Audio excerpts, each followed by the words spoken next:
Hey everyone, this is Tim from Your Six Hack. Today in this video, I'm going to show you how to fix your PlayStation 4 controller that simply won't connect. Now, the first thing you want to be aware about is the battery life on your PlayStation 4. So you might need to charge this or connect it to your PlayStation 4 so it actually has enough power to stay on. So that could be one of the reasons.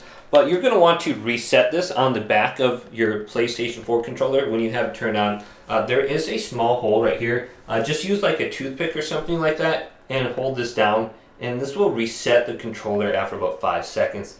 Then you can turn around your controller, turn it on, press the share button and the PlayStation button right here, and it'll put it into the Bluetooth pairing mode.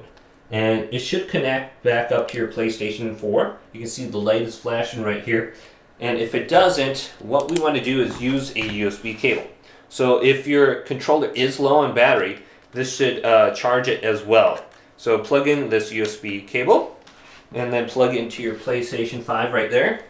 Now the important thing is if you don't do anything, it's just going to charge like this. You can see this orange light. You need to press the PlayStation button like 3 or 4 times in a row.